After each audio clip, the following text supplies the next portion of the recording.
தூங்கும் புலியை பறை கொண்டெழுப்பினோம், தூய தமிழரை தமிழ் கொண்டெழுப்பினோம். தீங்குறு பகைவரை இவனின்றி நீக்குவோம், செந்தமிழ் உணர்ச்சி வேல் கொண்டு தாக்குவோம் என்ற பாரதிதாசனின் எழுச்சி வரிகளோடு இன்றைய நிகழ்விலே நாம் தொடர்கிறோம். ராஜபாளையம் முத்தமிழ்ச் சங்க உறுப்பினர்களுக்கும் இணைந்திருக்கும் ஆகச் சிறந்த தமிழ் அறிஞர்கள் அனைவருக்கும் ஹைதராபாத் பிரபாவதி ராஜாவின் உளம் கனிந்த இனிய மாலை வணக்கங்கள். நம் ராஜபாளையம் முத்தமிழ்ச் சங்கம் அறத்தான் வருவதே இன்பம் என்ற வள்ளுவன் வாக்கை தாரக மந்திரமாக கொண்டு சிறந்த தலைப்புகளில் செழுமையாக கருத்துக்களை நமக்கு மிக சிறப்பாக வழங்கி கொண்டிருக்கிறார்கள். ராஜபாளையம் முத்தமிழ்ச் சங்கத்தின் ஆய்வரங்க தொடர் எண் 1174வது நிகழ்ச்சியிலே நான் கலந்து கொள்வதில் மிக மகிழ்ச்சி அடைகிறேன். இது மீண்டும் 1000ஆக வளர வேண்டும் என்பது எனது நோக்கம். அதுவே சொல்லாக வந்தது.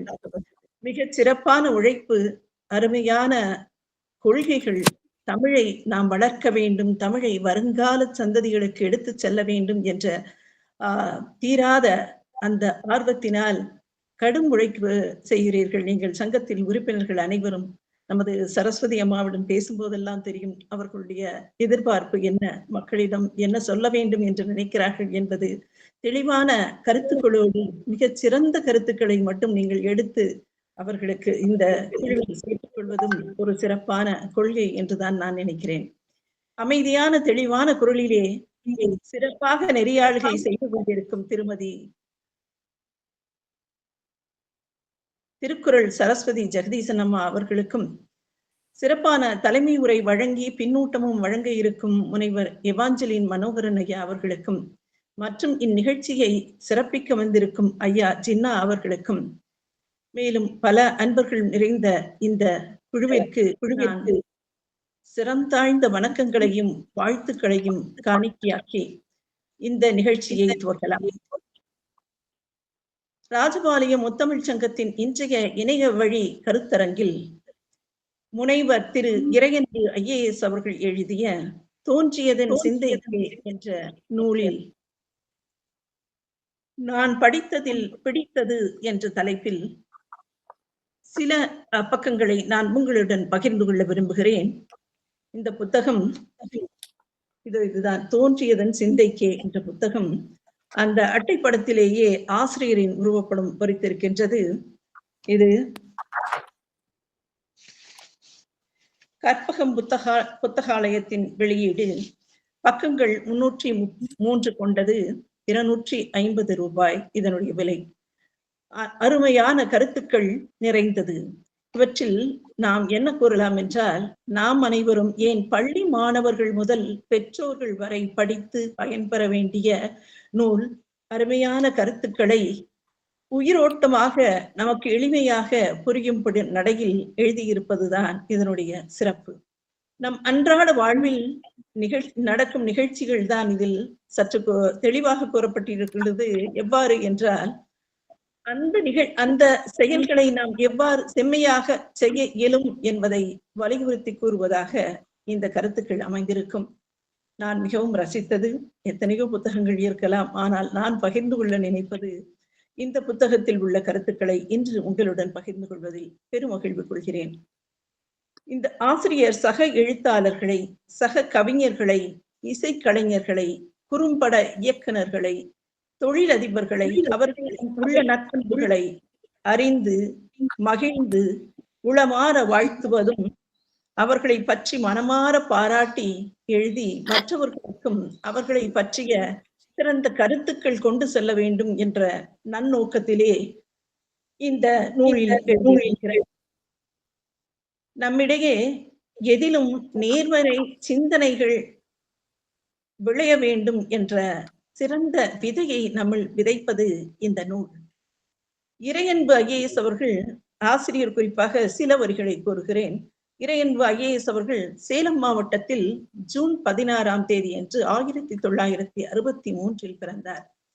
பெற்றோர் வெங்கடாச்சலம், பேபி சரோஜா அவர்கள் ஆவர். ஆசிரியர் இந்திய ஆட்சிப்பணி அதிகாரியாக பணிபுரிந்து ஓய்வு பெற்றவர். சிறந்த எழுத்தாளர், கல்வியாளர், சமூக ஆர்வலர் மற்றும் தன்னம்பிக்கை பேச்சாளர். ஆசிரியர் தமிழக அரசின் தலைமைச் செயலாளராக நற்பணி ஆற்றியதை நாமும் அறிவோம். இவர்களது அண்ணன் திருப்புகழ் அவர்களும் இந்திய ஆட்சிப்பணி அதிகாரியாக பணியாற்றியவர். சிறந்த ஆட்சியர் விருதை 1998ஆம் ஆண்டில் பெற்றிருக்கிறார். வாய்க்கால் மீன்கள் என்ற சிறந்த கவிதை தொகுப்பிற்காக 1998ஆம் ஆண்டில் விருது வழங்கப்பட்டிருக்கிறது. 10,000 மைல் பயணம் என்ற நூல் திருப்பூர் தமிழ்ச்சங்கத்தின் சார்பாக சிறந்த நூலாக தேர்ந்தெடுத்து போற்றப்பட்டுள்ளது. 2000க்கும் மேற்பட்ட கூட்டங்களில் பங்கு பெற்று, இப்பொழுது 3000 வரை கூட சென்றிருக்கலாம், கூட்டங்களில் பங்கு பெற்று மாணவர்களுக்கு சமூக கடமைகளை உணர்த்தியவர். கனிவு நிறைந்த நேர்மையான இந்திய ஆட்சிப்பணி அதிகாரியாக கடமையாற்றியவர். இளைஞர்களை மையமாக வைத்து நம்பிக்கையும் வைராக்கியமும் அவர்களுக்கு ஏற்படும் வகையில் தன்னுடைய பேச்சையும் எழுத்தையும் வடிவமைப்பவர். நம் ஆசிரியர் இறையன்பு அவர்கள் இந்திய ஆட்சிப்பணி அதிகாரியாக பணியாற்றிய போது பல்வேறு சாதனைகளை புரிந்தவர் என்பது அனைவரும் அறிவோம். சிந்தித்தது, சந்தித்தது, படித்தது, பார்த்தது, ரசித்தது என்ற 5 தலைப்புகளிலே இந்த புத்தகத்தில் அவருடைய கருத்துக்களை எடுத்துக் கூறியிருக்கிறார். இந்த நூலை பற்றி ஆசிரியர் என்ன கூறுகிறார் என்பதை அறிவோமா? ஆசிரியர் கூறுவது, வாழ்க்கை எண்ணற்ற அதிசயங்களையும் அற்புதங்களையும் தன் முந்தானையில் முடித்து வைத்திருக்கிறது. கற்றுக்கொள்வதற்கு தயாராக இருப்பவனுக்கு புல் கூட போதி மரம் ஆகிறது. நாம் கண்களையும் காதுகளையும் திறந்து வைக்க தெரிந்து கொண்டால் நம் புலன்களுக்கு இதுவரை தட்டுப்படாத காட்சிகளும் ஓசைகளும் கேட்கத் தொடங்கிவிடும். நம் ஒவ்வொரு நொடியும் உன்னதமானது. உலகத்திலேயே அரிய சொத்து நேரம் மட்டுமே. நேரம் மட்டுமே சேர்த்து வைக்க முடியாத சொத்து என்று கூறுகிறார். ஓய்வு நேரங்களில் நண்பர்களுடன் பேசிக் கொண்டிருக்கும் போது சில சிந்தனைகள் சிறகடிப்பதுண்டு. அவற்றையும் சிந்தித்தவை என பதிவு செய்திருக்கிறேன். கதம்பம் போல சிந்தித்தவை, சந்தித்தவை, படித்தவை, பார்த்தவை, ரசித்தவை என்று வாரந்தோறும் தொடராக எழுதிய போது எனக்கு அது சிலிர்ப்பான அனுபவமாக இருந்தது. வாசிக்க எளிமையாக இருக்கும் இந்நூல் ஒரு தேநீர் மேசை புத்தகம் மட்டுமே என்று ஆசிரியர் தன்னுடைய இந்த புத்தகத்தை பற்றி சுருக்கமாக கூறியிருக்கிறார். அவருடைய சிந்தனைகள் என்பது சிந்தித்தது என்ற தலைப்பிலே இருக்கிறது. அதாவது என்ன சிந்தனைகள் என்றால், சமூகத்தில் என்ன மாற்றங்கள் ஏற்பட்டால் நல்லது என்று என்ன நினைக்கிறாரோ அவர் மனதிலே அதை எழுதியிருக்கிறார். சந்தித்தது என்ற தலைப்பிலே 10 தலைப்புகள் இருக்கிறது. ஒவ்வொரு தலைப்பிற்கும் 10 10ஆக 5 தலைப்புகளில் 50 தலைப்புகள் இந்த புத்தகத்தில் எழுதப்பட்டிருக்கிறது. படித்தது என்ற தலைப்பிலே தான் படித்த புத்தகங்களை பற்றி எழுதியிருக்கிறார். பார்த்தவை என்ற தலைப்பிலே பார்த்த குறும்படங்களின் விளம்பரங்களை, குறும்படங்களின் கருத்துக்களை எழுதியிருக்கிறார். ரசித்தவை என்பதிலே சிறந்த கவிதைகளுக்கு தான் ரசித்த கவிதைகளை எடுத்து கூறியிருக்கிறார். அவற்றையெல்லாம் பார்த்து கேட்டு நாமும் ரசிக்கலாமே. முதலாவதாக நான் ரசித்தவை தலைப்பை எடுத்துக் கொள்கிறேன். ரசித்தவை என்ற தலைப்பிலே கவிதைகள் வருகின்றன. அதாவது ஆசிரியர் வேளாண்மையில் படித்துக் கொண்டிருக்கும் போது உளவியல் பாடம் நடத்திய வீரபத்திரன் என்கிற பேராசிரியர் அப்பொழுது வயது 73ஆம் இந்த கவிதை புத்தகத்தை வெளியிடும் போது எனக்கும் வரும் கவிதை என்கிற கவிதை தொகுப்பை வெளியிட்டிருக்கிறார். வீரா என்கிற பெயரில் வெளியிட்டிருக்கிறார். நெஞ்சை நெருடிய ஒரு கவிதை என்று எடுத்துக்கொள்க. கால்குலேட்டர் வந்த பின் கணக்கு மறந்து விட்டது. கம்ப்யூட்டர் வந்த பின் எழுத்து மறந்து விட்டது. எண்ணும் எழுத்தும் கண் என தகும். எனவே இந்த இரண்டும் வந்த பின் கண் போச்சு, அதாவது கண் பார்வை மறைந்து விட்டது என்று தன் ஆதங்கத்தை எழுதியிருக்கிறார். இது மனதை தொட்ட உளவியல் கவிதை என்று ஆசிரியர் தன்னுடைய விருப்பமாக எடுத்துக் கூறுகிறார். மேலும் திரு விஷ்ணுகுமார் எழுதிய ழா என்ற தொகுப்பில் பாதையில் நடப்பவன் என்ற கவிதை. உலகின் முதல் இசையை கேட்டது யார் தெரியுமா? இந்த கவிதையில் நாம் அறியலாம். உலகின் முதல் இசையை கேட்டது பெண் மட்டுமே. அப்போது அவள் கணவன் வேட்டையாடி கொண்டிருந்தார். அத்தனை வலியிலும் பிறந்த குழந்தையின் அழுகையே தாய் ரசிக்கும் ஒப்பற்ற இசை. சிறந்த கருத்தல்லவா? என்பது தானும் ரசித்து ஆசிரியர் நமக்கும் ரசிக்க எடுத்துக் கூறுகிறார். குழலினிது யாழினிது என்ப தம் மக்கள் தம் மழலை சொல் கேளாதார் என்பது நாம் அறிந்தது. அண்மையில் வாசித்த நெஞ்சத்தை தொட்ட கவிதை என்று மற்ற கவிதையை பார்ப்போம். வீணாகும் ஒவ்வொரு துளியிலும் தெரிகிறது தாகத்தோடு தவிப்பவர்கள் முகம். வீணாகும் ஒவ்வொரு துளியிலும் தெரிகிறது தாகத்தோடு தவிப்பவர்கள் முகம். சிறந்த கருத்து. நாம் அனைவரும் நீரை சிக்கனமாக பயன்படுத்த வேண்டும் என்று கோரும் வரிகள் அல்லவா? அதை நமக்காக எடுத்துக் கூறுவது போல இருக்கிறது. அதையும் ஆசிரியர் எடுத்து வைத்திருக்கிறார். மனா பாஸ்கரன் எழுதிய அன்ரூல்ட் நோட்டு புத்தகம் என்ற நூலின் பின்னட்டையில் நெஞ்சை நெகிழ வைக்கும் ஒரு கவிதை என்று ஆசிரியர் குறிப்பிடுகிறார்.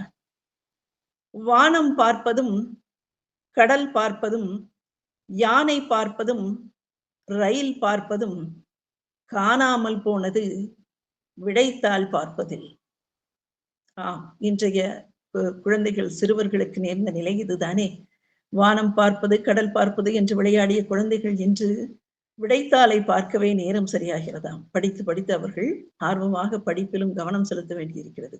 இந்த கவிதையின் கருத்து, சிறு வயதில் வானம் கடல் யானை ரயில் போன்றவற்றை பார்த்து வியந்த குழந்தை படிப்பு மற்றும் தேர்வு அழுத்தத்தில் சிக்கி விடைத்தாளையே பார்த்து கொண்டிருக்கும் நிலைக்கு மாறிவிட்டது என்று கூறுகிறார். இதில் ஒரு பாடல் எனக்கு நினைவுக்கு வந்தது. முத்துக்குமார் அவர்களின் பாடல். வெயிலோடு விளையாடி வெயிலோடு உறவாடி மல்லு கட்டி ஆட்டம் போட்டோமே, நண்டூரும் நரியூரும் கருவேலம் காட்டோரம் தட்டானை சுத்தி சுத்தி வட்டம் போட்டோமே, வெயிலோடு விளையாடி வெயிலோடு உறவாடி மல்லு கட்டி ஆட்டம் போட்டோமே என்ற பாடலில் அத்தனை விளையாட்டுகளும் வருகிறது. நான் அதை மிகவும் ரசித்தேன். இதற்காகவே அந்த பாடலை பார்த்து ரசித்தேன். முத்துக்குமார் அவர்களின் கவிதை சிறப்பான கவிதை. பார்த்தது என்ற தலைப்பிலே இதுவரை நாம் கண்டது ரசித்தது என்ற தலைப்பிலே அவர்கள் 50 தலைப்புகள் கொடுத்திருக்கிறார்கள். நான் 4-5 எடுத்துக்கொண்டேன். அவற்றில் பார்த்தது என்ற தலைப்பிலே நாம் அவர் பார்த்த திரைப்படங்களை பற்றி தெரிந்து கொள்ளலாம். குறுந்திரைப்படம் தான், பெரும்படம் அல்ல. விக்டர் இயக்கிய வலி என்ற குறும்படம். அந்த குறும்படத்திலே உள்ள சிறந்த கருத்தை அவர் எடுத்து கூறுவார். நிறைய இருக்கைகள் காலியாக இருக்கும் ஒரு உணவகம். அங்கு கண்ணியமான தோற்றத்துடன் ஒரு திருநங்கை வந்து அமர்கிறார். குடிப்பதற்காக ஒரு காப்பி ஆர்டர் செய்கிறார். அவருக்கு எதிரே ஒரு காதல் ஜோடி வந்து அமர்கிறது. அவர்களை பார்த்து திருநங்கை நேசத்துடன் புன்னகைக்கிறார். ஆனால் அந்த இளம்பெண் கைபேசியில் பேசுவதைப் போல பாவனை செய்து கொண்டு தனது இணையை அழைத்து கொண்டு, இந்த இடம்தானா கிடைத்தது என்ற முக பாவனையுடன் வேறொரு இருக்கைக்கு மாறி செல்கிறார். அதை தொடர்ந்து பலரும் வந்து எதிரே அமர்ந்திருந்து திருநங்கை என்பதை அறிந்ததும் இருக்கையை மாற்றுவதோ அல்லது உணவகத்தை விட்டே வெளியேறுவதுமாக செல்கிறார்கள். ஒவ்வொருவரும் அவரை தவிர்த்து நகரும் போது திருநங்கையின் முகத்தில் சோகம் படர்கிறது. தனிமையின் இருள் அவரது முகத்தில் மெதுவாக படர்கிறது. அந்த நேரத்தில் ஒரு தந்தையும் ஒரு சிறுமியும் வருகிறார்கள். உணவகத்திற்குள் வரும்போது தந்தைக்கு கைபேசியில் அழைப்பு வருகிறது. எனவே அவர் அந்த சிறுமியை நீ உள்ளே போய் அமர் என்று கூறிவிட்டு தன்னுடைய அழைப்பில் மூழ்கி விடுகிறார். சிறுமி திருநங்கைக்கு எதிரே வந்து அமர்கிறாள். சில நொடிகளில் இருவருக்கும் புன்னகை பரிமாறுகிறது. அந்த புன்னகை நட்பாக மலர்கிறது. சிறுமி தன் கையை நீட்டுகிறாள். திருநங்கையும் அன்போடு கை கொடுக்கிறார். அப்போது அங்கு வரும் தந்தை திருநங்கையை பார்த்தவுடன் முகம் சுளித்து மகளை கோபமாக அழைத்து கொண்டு செல்கிறார். பிரிய மனமில்லாத அந்த சிறுமி திரும்பி பார்த்தபடியே சில அடிகள் செல்கிறாள். திடீரென தந்தையின் கையை விடுவித்துக் கொண்டு ஓடி வந்து திருநங்கையின் கன்னத்தில் ஒரு முத்தம் பதிக்கிறாள். எதிர்பாராத அந்த அன்பின் வெளிப்பாட்டால் திருநங்கை மெய் சிலிர்த்து நிற்கிறார். அவரது கண்களில் நன்றியின் கண்ணீர் மிளிர்கிறது. எழுதப்படாத வெள்ளை காகிதமாக இருக்கும் குழந்தைகளின் இதயத்தில் வெறுப்பையும் பாகுபாட்டையும் நாம் தான் எழுதி கொண்டிருக்கிறோமோ என்று தோன்றுகிறது என்று ஆழ்ந்த வருத்தத்தில் இந்த குறும்படத்தை பற்றி நம்முடைய ஆசிரியர் கூறுகிறார். இந்த கதையை கேட்கும்போது எனக்கு தோன்றியது, குழந்தையும் தெய்வமும் குணத்தால் ஒன்று, குற்றங்களை மறந்துவிடும் மனத்தால் ஒன்று. அப்படித்தான் குழந்தைகள் வளர்கிறார்கள். அதன் பிறகு மாற்றங்கள் ஏற்படுகின்றன, ஏற்படுத்தப்படுகின்றன என்றுதான் கூற வேண்டும். அடுத்தது படித்தது என்ற தலைப்பிலே அவர் படித்த ஒரு புத்தகத்தை பற்றி நம்மிடையே பகிர்ந்து கொள்கிறார். சமயத்தில் பழைய புத்தகங்களை படித்து பார்ப்பது சுகமாகவே இருக்கிறது. அப்படி சாவி எழுதிய பழைய கணக்கு என்கிற புத்தகத்தை புரட்ட நேர்ந்தது. அதில் இருந்த ஒரு நிகழ்ச்சி என்று கூறுகிறார். சத்யசபா என்கிற சங்கத்தில் கிருபானந்த வாரியாரின் உபன்யாசத்தை சாவி ஏற்பாடு செய்கிறார். அந்த புத்தகத்தில் இருக்கிறது. நானும் அதை வாங்கி படித்து பார்த்தேன். சத்யசபா என்கிற சங்கம் இருக்கிறது. அப்பொழுது கிருபானந்த வாரியாரின் உபன்யாசத்தை ஏற்பாடு செய்திருக்கிறார்கள். சாவி என்பவர் சா விஸ்வநாதன், மிகச்சிறந்த எழுத்தாளர், அனைவரும் அறிந்தது. அந்த காலகட்டத்தில் மக்களுக்கு ஏதாவது ஒரு நற்செய்தி சொல்ல வேண்டுமே என்றால் வாரியார் அவர்களை வைத்து சொல்வது மிகவும் சுலபமாக இருக்கும். மக்கள் விரும்பி கேட்பார்கள். அதற்கான விழாவை தொடங்கி வைக்கவே கவர்னரை அழைக்க முடிவு செய்திருந்தார் சா விஸ்வநாதன் அவர்கள். அப்போது மைசூர் மகாராஜா தான் சென்னைக்கு கவர்னராக இருந்தார். மைசூரில் இருந்து சென்னைக்கு அவ்வப்போது வந்து கொண்டிருந்தார். விழாவை தொடக்கி வைக்க மகாராஜா சொற்பொழிவு கேட்க தொடங்கி வைத்த மகாராஜா சொற்பொழிவு கேட்பதற்காக மேடையில் இருந்து இறங்கி வந்து முன்னால் அமர்ந்து கொண்டார். அவருக்கு பேச்சு துணைக்காக என்ன செய்வது என்று யோசித்த சா விஸ்வநாதன் அவர்கள் அங்கு அருகே அமர்ந்திருந்த முதல் வரிசையில் அமர்ந்திருந்த எஸ் வாசு அவர்களை பார்த்து, நீங்கள் போய் அந்த கவர்னருக்கு துணையாக இருக்கலாம் என்று கேட்டிருக்கிறார். எனக்கு பழக்கம் இல்லை என்று கூறியிருக்கிறார் எஸ் வாசன் அவர்கள். இல்லை, பரவாயில்லை, நீங்கள் தான் வர வேண்டும் என்று கேட்டு அவர்களை வந்து வாசன் அவர்களை மைசூர் மகாராஜாவின் அருகில் அமர வைத்திருக்கிறார் சா விஸ்வநாதன் அவர்கள். அப்புறம் அவர்கள் இருவரும் பேசிக்கொண்டே இருந்த காட்சி மிகவும் மகிழ்ச்சியாக இருந்தது. அந்த காட்சியை புகைப்படமாக எடுத்து வைத்துக் கொண்டார் சா விஸ்வநாதன் அவர்கள். அதுவே அந்நிகழ்ச்சியின் மகுடமாக மறுநாள் செய்தித்தாள்களில் எல்லாம் வந்தது.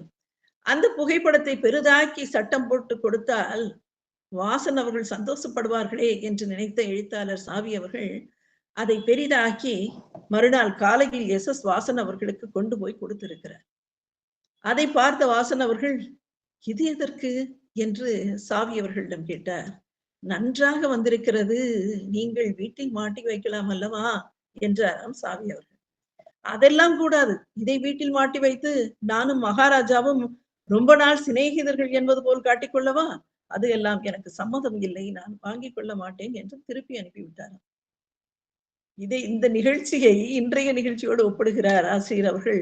இன்று சற்று விமான நிலையத்திலோ எங்கோ ஒரு பெரியவரை, ஒரு பாப்புலரான மனிதர்களை கண்டால் உடனே அதுல இதை போட்டோ எடுத்து அதை வைத்துக்கொண்டு உடனே நம்முடைய புலனங்களில் போடுவது வழக்கமாகி விடுகிறது அல்லவா? இத்தகைய சிறப்பான கொள்கைகள் உள்ள மக்களிடம் இப்பொழுது என்ன தோன்றுகிறது என்றால், யாரை வேண்டுமானாலும் ஒரு புகைப்படம் எடுத்து அதை புலனத்தில் போட்டுவிட்டு அவர்களுடன் பேசினேன், அவர்களை தெரியும் என்று காட்டிக்கொள்வதிலே அவர்கள் காட்டும் ஆர்வம் சரியானது அல்ல என்பதை சுட்டிக்காட்டுவதற்காக இந்த நிகழ்ச்சியை ஆசிரியர் கூறுகிறார். சந்தித்தது என்ற தலைப்பிலே அவர் சந்தித்த நபர்களை பற்றி கூறுகிறார். சந்தித்தது என்ற தலைப்பை பற்றி பார்ப்போம். பல்வேறு துறைகளில் பணியாற்றியதனால் பல்வேறு நிலை மக்களை அவர்கள் சந்தித்திருக்கிறார். அவர்களிடம் உள்ள அன்பான உழைப்பை, அவர்களிடம் உள்ள நேர்மையை அவர் பாராட்டுகிறார். பாருங்கள், பல்வேறு துறைகளில் பணியாற்றிய நமது ஆசிரியர் முனைவர் ஐயா அவர்கள் ஒரு சமயம் பண்பாட்டு துறையில் பணியாற்றிய போது தனக்கு அறிமுகமான இந்த நாட்டுப்புற கலைஞரை பற்றி கூறுகிறார். தான் சந்தித்த நபர்களிலே தன்னை மிகவும் கவர்ந்தவர் என்றும் அவர்களை பற்றி கூறுகிறார். அவர் எந்த தலைப்பை எடுத்துக் கொடுத்தாலும் அதற்காக நாட்டிய நிகழ்ச்சிகளை ஏற்பாடு செய்வாராம். அவ்வாறு செய்து கொண்டிருக்கும் போது பல்வேறு கலை நிகழ்ச்சிகளை நடத்தி இருக்கிறார்.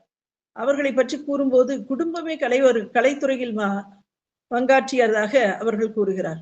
அப்படிப்பட்ட சிறப்பு வாய்ந்த அவர்கள் என்ன செய்தார்கள் என்றால், எந்த துறைக்கும் அவர்களை எடுத்து செல்லும் போது அவர் எதற்கும் பணம் முதலாவதாக கேட்பது இல்லையா. முதலாவதாக தன்னுடைய கடமை என்ன என்று அறிந்து அதை செயல்படுத்திவிட்டு அப்புறம்தான் பணத்தை பற்றியே அவர் சிந்திக்கவே மாட்டார் என்று கூறுகிறார். அவ்வளவு நிதானமாக, திறமையாக செயல்படும் மனிதர்களை நாம் இவ்வளவு நேரம் பார்த்ததே இல்லை என்று அவரை பற்றி சிறப்பாக கூறுகிறார். அந்த நாட்டிய கலைஞர், நகைச்சுவை நடிகர், நகைச்சுவை எழுத்தாளர், பேச்சாளர் என்று கூட வைத்துக் கொள்ளலாம். மதுரை முத்து அவர்கள். தற்போது தொலைக்காட்சியிலே பட்டிமன்றத்தின் நடுவராக கூட வருகிறார். சிறந்த பேச்சாளராக மாறிவிட்டார். நகைச்சுவை கலைத்துறையில் இருந்து பேச்சாளராக மாறி இப்பொழுது சிறந்த பேச்சாளராக பட்டிமன்ற நிகழ்ச்சிகளை நடத்தி கொண்டிருக்கிறார். அவரது பணிவையும் அவரது கலையையும் நம்முடைய ஆசிரியர் வியந்து பாராட்டுகிறார். அது மிகச் சிறந்ததல்லவா? தான் எவ்வளவு பெரிய பதவியில் இருக்கிறோம், அவரை பற்றி சொல்ல வேண்டும் என்ன இருக்கிறது என்று நினைக்காமல் சிறந்த தான் மகிழ்ந்த அவர்களை பாராட்டுகிறார். அதுதான் சிறப்பு. அடுத்ததாக சந்தித்தது என்ற தலைப்பிலே தான் சந்தித்த நபர்களில் தன் மனதை கவர்ந்த ஒரு மனிதரையும் அவர் கூறுகிறார். அவர் திறமைகளையும் பொறுப்பையும் பற்றி கூறுகிறார். பாருங்கள், எழுத்தாளர் அரங்கநாதன் அவர்கள் தமிழ் இலக்கியத்தில் மிகச்சிறந்த இடத்தை பிடித்தவர். அனைவரும் அறிந்திருப்பீர்கள், தங்களில் அனைவரும் அறிந்திருக்க வாய்ப்பு உண்டு. அவருடைய புதல்வர் நீதியரசர் அரங்க மகாதேவன் ஆவார். அந்த அரங்க மகாதேவன் அவர்கள் சென்னையில் பள்ளி படிப்பையும் கல்லூரி படிப்பையும் முடித்து சென்னை சட்டக்கல்லூரியில் சட்டம் படித்தவர். சிறப்பான தீர்ப்புகளை வழங்கி தனி இடம் பிடித்து 900 வழக்குகளை நடத்தி சிறந்த தீர்ப்பு வழங்கிய நடுவர் என்ற பெரும் பேறு பெற்றவர். ஒரு முறை ஹார்வர்டு பல்கலைக்கழகத்தில் தமிழ் இருக்கை அமைப்பது தொடர்பான நிகழ்ச்சியில் அவர் பேசுவதை ஆசிரியர் கேட்டாராம். அருமையான தமிழ் பாடல்களோடு நம்முடைய சங்க இலக்கிய பாடல்களை அற்புதமாக எடுத்து கூறினாராம். அவருடைய திறமையை, அவருடைய பொறுமையை, அவருடைய நிதானத்தை அவர் போற்றுகிறார். குறித்த நேரத்திற்கு அமைதியாக வந்து அமர்ந்து சிறந்த விருதாளர்களுக்கு விருதுகளை வழங்கும் போது அவர்களை பற்றிய குறிப்புகளை எந்தவித குறிப்பு காகிதத்தும் இல்லாமல் அருமையாக எடுத்து கூறினாராம். ஒவ்வொருவரின் சிறப்புகளையும் எடுத்து கூறி அவர்களுக்கு விருதுகள் வழங்கினாராம். அப்பொழுது எடுத்த புகைப்படத்திற்கெல்லாம் அமைதியாக நின்று அவர்களுடன் ஒத்துழைத்தாராம். அப்படிப்பட்ட மாபெரும் நீதியரசரை பற்றி வியந்து வியந்து பாராட்டுகிறார் நம்முடைய ஆசிரியர். சங்க இலக்கியங்களிலிருந்து அவர் சொற்பொழிவில் வந்து விழுந்த பாடல்களை மறக்க முடியாது என்று கூறுகிறார். அவர் நின்றிருந்த தோரணை போர் நடத்தும் தளபதியை போல இருந்ததாம். ஒரு பொறுப்பை எடுத்துக்கொண்டால் அவ்வளவு சந்தோஷமாக நிமிர்ந்து அந்த தளபதியை போன்று அதை வழிநடத்தினார் என்று கூறுகிறார். அத்தனை அழகான உடல் மொழி, அரங்கத்தில் இருந்த அனைவரும் அசந்து போனார்கள் என்று கூறுகின்றார். குறிப்பில்லாமல் பேசினாலும் குறிப்புகளோடு பேசிய அனைவரின் நினைவிலும் அன்று செம்மாந்து நின்றார் அந்த நீதியரசர் என்று அவரை பற்றி சிறந்த பாராட்டுகிறார் நம்முடைய ஆசிரியர். இதைத்தான் நான் வியந்து வியந்து பார்ப்பேன். ஒருவரை பற்றி சமகால தன்னை விட அல்ல தன்னோடு படிப்பவர்களாக கூட இருக்கலாம், படித்தவர்களாக கூட இருக்கலாம், அவர்களை பற்றி அவருடைய முயற்சியையும் முன்னேற்றத்தையும் இன்றைக்கு வந்த நிலைமையையும் பற்றி அவர்கள் எடுத்து எடுத்து கூறி அதை ஆச்சரியத்தில் ஆழ்த்தும் போது நமக்கு மிகவும் சிறப்பாக இருக்கிறது. நாமும் அந்த நற்பண்பை பெற வேண்டும் என்று தோன்றுகிறது. சந்தித்தது என்ற ஆசிரியர் சந்தித்த நபர் ஒரு சிறந்த நாட்டுப்புற கலைஞர். அதை பற்றி நான் கூறிவிட்டேன். அடுத்ததாக சிந்தித்தது என்ற தலைப்பு. உயரே செல்லும் போது என்று கூறுகிறார் ஆசிரியர். சிந்தித்தது என்பது பொதுவான சிந்தனையாக இருக்கும், மக்களை பற்றிய கருத்தாக இருக்கும். உயரே செல்லும் போது என்று கூறும்போது விமான பயணத்தை பற்றி கூறுகிறார். தரை வழியாக பயணம் செய்யும் போது நாம் சாமான்களை தூக்கி வர ஆட்களை அழைத்துக் கொள்ள முடியும். பணம் கொடுத்தால் தலையிலும் கையிலும் வலிக்க வலிக்க சுமந்து வருபவர்களிடம் 10 ரூபாய்க்கு பேரம் பேசுபவர்கள் நம்மிடையே பெரும்பாலும் இருக்கிறார்கள். நம் வீரம் எல்லாம் பலவீனமான இருப்பவர்களிடம் மட்டும்தான் என்று கூறுகிறார். நாம் எத்தனை செலவு செய்தாலும் அந்த கூலி அவர்களிடம் போய் நாம் விலை குறைத்து அவர்களுடைய சம்பளத்தை குறைத்து கூறுகிறோம் அல்லவா, அதுதான் கூறுகிறார். சின்ன கைப்பையை கூட சுமக்க விரும்பாதவர்களை பார்க்கலாம். தொடர் வண்டியில் ஏறுபவர் ஒருவராக இருந்தாலும் ஏற்றிவிட பலரும் இருப்பார்கள். சிலருடைய பெட்டிகள் யானையை போல கம்பார்ட்மெண்ட்டையே ஆக்கிரமித்துக் கொள்ளும். இது நாம் பார்த்த அனுபவம் தான். அளவுக்கு பெரிதாக இருக்கும். அடுத்தவர்களின் சௌகரியங்களை பற்றி சிலர் கவலைப்படுவதே இல்லை.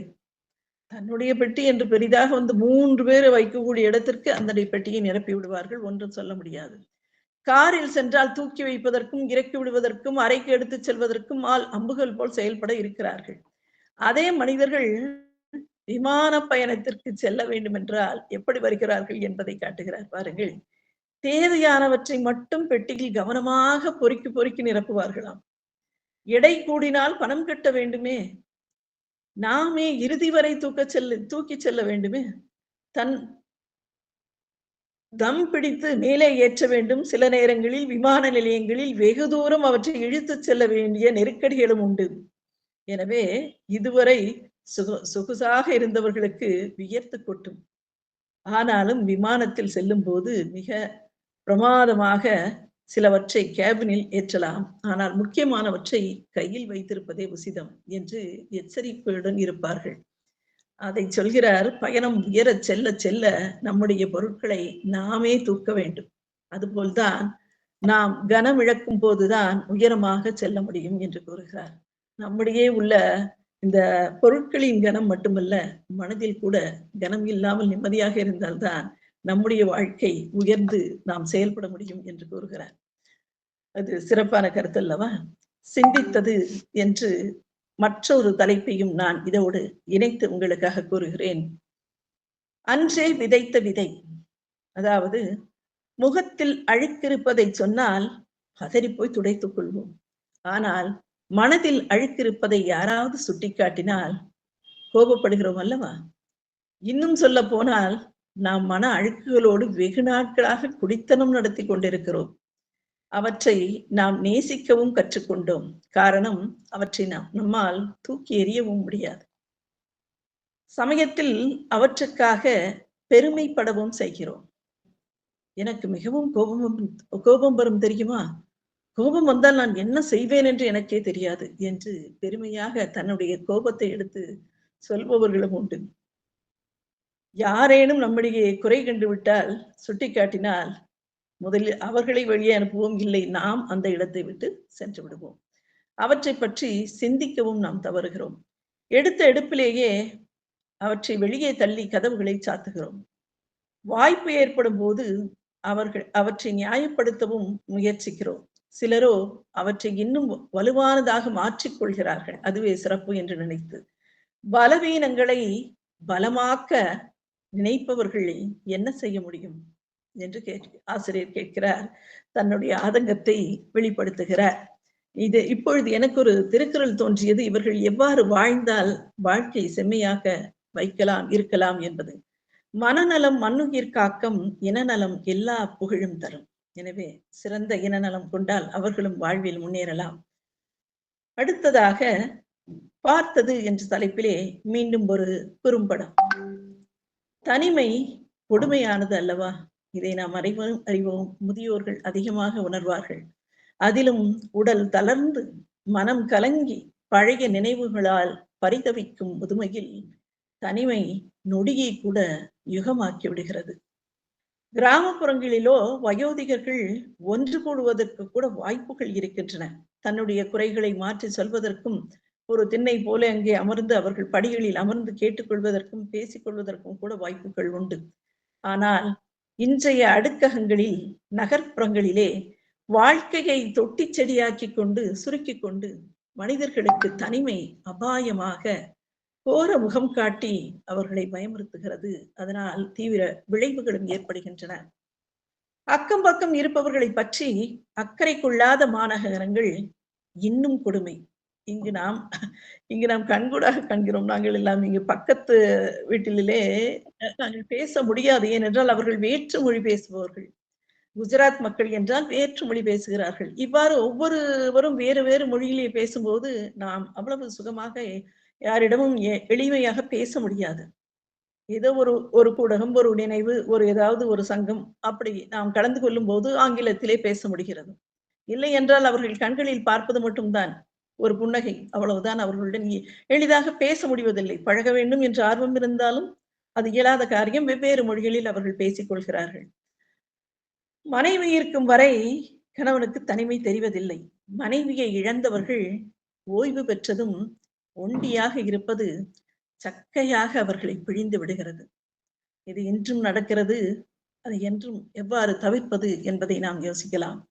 அந்த வயதில் பேச்சு துணைக்கும் தனிமையை போக்குவதற்கும் ஒரு துணை தேவைப்படுகிறது அல்லவா? துணை என்று கிடைத்தால் துன்பம் குறையும்.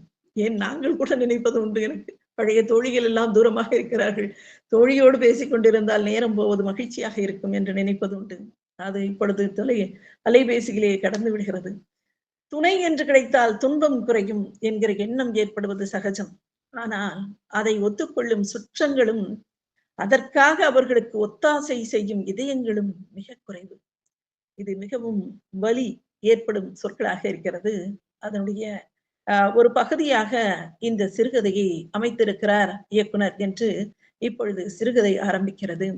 அனுபம் கேர் அவர்கள் இயக்கி எழுதி நடித்த இந்த படம் கீர் என்கிற வங்க மொழி குறும்படம். வயோதிகத்தின் தனிமையை இது பேசுகிறது. சூரிய பாலகிருஷ்ணன் அவர்கள் இயக்கியது என்று கூறுகிறார். அனுபம் கேர் அவர்கள் நடித்திருக்கிறார்கள். ஓய்வு பெற்ற ஒருவர் மனைவியையும் இழந்து தனிமையில் இருக்கிறார். அந்த நிலையை சற்று யோசித்து பாருங்கள். தனிமையில் ஒரு முதியோர் இருக்கிறார். தன்னுடன் பணியாற்ற ஆதரவற்ற பெண்ணை வீட்டிற்கு அழைத்து வந்து விடுகிறார். அது அனைவரும் செய்ய இயலாத காரியம். ஆனால் இவர் ஏற்க வேண்டியிருக்கிறது, தேவைப்படுகிறது. அதனால் பணியாற்ற ஆதரவற்ற ஒரு பெண்ணை அழைத்து வந்து விடுகிறார். அந்த பெண் வீட்டிற்கு வந்ததும் யாருக்கும் அந்த விஷயம் தெரியாது. அந்த பெண் கந்தர்கோலமாக இருக்கும் அவருடைய வீட்டை சரி செய்து வைக்கிறார். அற்புதமாக அந்த வீட்டை சரி செய்து வைக்கிறார். பெண் இல்லாத, மனைவி இல்லாத இல்லறம் எவ்வாறு இருக்கும் என்பது இங்கே சுட்டிக்காட்டப்படுகிறது. பெண் இல்லாத வீடு கட்டிடமாகவே காட்சியளிக்கும், இல்லமாக இதயத்தை தொடாது என்பது அனைவரும் அறிந்தது. அந்த நேரத்தில் அழைப்பு மணி ஒலிக்கிறது.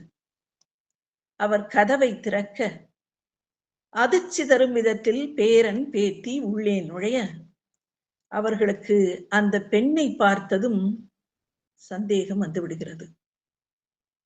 யார் என்று சந்தேகம். தாத்தாவை பார்த்து அந்த பேத்தி கேட்கிறாள், பாட்டிக்கு பதிலாக இவரா என்று கேட்க, அப்போது அந்த பெண் கீர் என்ற இனிப்பு பதார்த்தத்தை செய்து வந்து குழந்தைகளுக்கு வழங்குகிறார். ஆனால் அது எவ்வாறு இருக்கிறது? பதார்த்தம் இனிப்பாக இருக்கலாம், அது அவருக்கு எவ்வாறு இருந்தது என்பது இந்த மனநிலையை காட்டுகிறது. அவர் துடித்து போனார். துணையின் தேவையை புரிய வைக்க முயற்சி செய்கிறார் அந்த பெரியவர். யாரிடம் கூறுவது? இந்த சிறுவர்களுக்கு புரியாது. தன் மகளுக்கு அந்த செய்தி தெரியக்கூடாது என்று எவ்வாறு நினைத்து அதை மறைக்கலாம் என்று நினைந்தாரோ அந்த வினாடியே பேரன் பேத்தி வந்து விட்டார்கள். தன் மகளுக்கு அந்த செய்தி தெரியக்கூடாது என்கிற பதற்றமும், தெரிந்துதான் தீரும் என்ற உண்மையும் எப்படியும் இவர்கள் கூறிவிடுவார்கள்.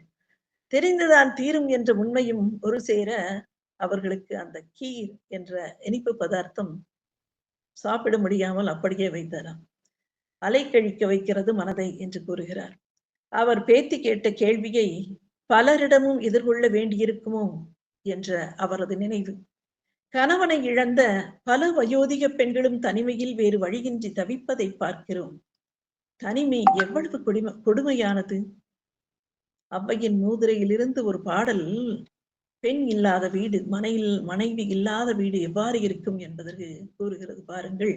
மனையால் இல்லாத மனை, இல்லால் அகத்திருக்க இல்லாதது ஒன்றுமில்லை, இல்லாலும் இல்லாளே ஆம் ஆயின் இல்லாள் வழி கிடந்த மாற்றம் உரைக்கும் மேல் அவ்வில் புலி கிடந்த தூராய்விடும். அந்த வீடு அவ்வாறு இருக்கும் என்று கூறுகிறார். எங்களுடைய மனச்சுமையை பார்க்கும்போது அந்த பெரியவருக்கு ஆறுதல் கூற யார் இருக்கிறார்கள்? அதைத்தான் கூறுகிறார் நமக்கு. உறவுகள் என்பது அனைத்தையும் அவர்களுக்கு ஆறுதலாக இருக்கும்படி அமைய வேண்டும். குத்தி காட்டுவதாகவோ நம்முடைய சுகத்தை மட்டும் நாம் பார்த்து கொண்டால் அவருடைய உணர்வுகளை நாம் தெரிந்து கொள்ளலாம் அல்லவா? அது இன்றும் நடக்கிறது. இன்றும் சமுதாயத்தில் ஏற்பட்டு கொண்ட நிகழ்ச்சியின் நிகழ்தான் இது. இது போன்ற நிகழ்ச்சிகளை தவிர்க்க நாமும் நம்முடைய மனதை கொஞ்சம் தரமாக வைத்துக் கொண்டு அதற்காக உதவிகளை செய்யலாம். நம் குடும்பத்திலோ நம்முடைய உறவினர்களுக்கோ ஏற்பட்டால் அந்த நிலையை நாம் மாற்றுவதற்கு உதவி செய்யலாம். இப்பொழுது அந்த முதியவரின் நிலையை பார்த்து எனக்கு ஒரு பாடல் தோன்றியது. உள்ளம் என்பது ஆமை, அதில் உண்மை என்பது ஊமை. சொல்லில் வருவது பாதி, நெஞ்சில் தூங்கி கிடப்பது நீதி. சொல்லில் வருவது பாதி, நெஞ்சில் தூங்கி கிடப்பது நீதி. உள்ளம் என்பது ஆமை, அதில் உண்மை என்பது ஊமை. இந்த பாடல் கண்ணதாசனின் வரிகள் எவ்வாறு நம்முடைய இதயத்தை வருடுகிறது என்பதை பாருங்கள். அதனால் நாம் என்ன செய்யலாம் என்பதை நாம் உணர வேண்டும் என்பதுதான் ஆசிரியரின் கருத்து. அடுத்ததாக நேரம் இருக்கிறதாமா? ஒரு நிமிடத்தில் முடிச்சிருங்கம்மா. ஜின்னா ஐயா வந்து முதல்ல பின்னூட்டம் கொடுத்து குறும்படத்தை கூறிவிட்டு இதை முடித்துக் கொள்கிறேன். பாரசீக குறும்படம் ஒன்று. கணவனும் மனைவியும் தூங்கிக் கொண்டிருக்கிறார்கள். நள்ளிரவு ஆழமான தூக்கம். தொலைபேசி அழைப்பு வருகிறது. அவன் எடுத்து பேசுகிறான். மறுமுனையில் தாய் பேசுகிறாள் என்றதை அறிந்ததும் பதறி போய் விடுகிறான். என்ன அம்மா இந்த இரவிலே என்ன நடக்கிறது, என்ன எப்படி இருக்கிறாய் என்று விசாரிக்கிறான். தாய் சாதாரணமாக கூறுகிறாள், உன் ஞாபகம் வந்தது, பேச வேண்டும் என்று தோன்றியது என்று அம்மா சொன்னதும் சற்று கடுமையான குரலிலே கூறுகிறான், அசந்து தூங்கிக் கொண்டிருக்கும் பொழுது எழுப்பி என்னை தொந்தரவு செய்ய வேண்டுமா அம்மா, அப்படி என்ன என்று கேட்கிறான். அதற்கு அந்த தாய் கூறுகிறாள், 35 ஆண்டுகளுக்கு முன்பு இதே நேரத்தில் நீ என்னை தொந்தரவு செய்தாய், பிறந்த நாள் வாழ்த்துக்கள் என்று கூறி வைத்து விடுகிறாள். அவன் முகம் முழுவதும் பரவசம். தாய் என்ற அந்த படம் சிரிக்கவும் சிந்திக்கவும் வைக்கிறது. இப்பொழுது ஒரு பாடல். தாயில்லாமல் நான் இல்லை, தானே எவரும் பிறந்ததில்லை, எனக்கொரு தாய் இருக்கின்றாள், என்றும் என்னை காக்கின்றாள், தாயில்லாமல் நான் இல்லை என்று இந்த பாடலோடு இந்த அருமையான வாய்ப்பளித்தமைக்கு நன்றி கூறி விடைபெறுகிறேன். நன்றி, வணக்கம்.